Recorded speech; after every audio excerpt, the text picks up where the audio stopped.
para sa taong tinatanong ang sarili kung anong pagkukulang mo. Gusto ko lang malaman mo, wala kang mali sa'yo. Walang kulang sa'yo. Nagkataon lang na napunta ka sa taong hindi makita ang halaga mo. Gusto ko lang din malaman mo na kung pakiramdam mo, binabaliwala ka na. Huwag mo siyang panghinayangan, bitawan mo na. Kasi hindi mo deserve ang katulad niya.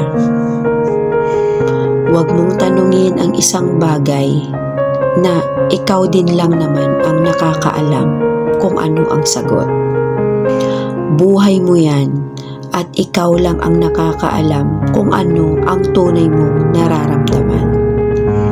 Tandaan mo na kung hindi ka mahalaga sa buhay ng iba, hindi mo rin obligasyon na magpaliwanag sa kanila. Basta alam mo sa sarili mo na naging mabuti ka.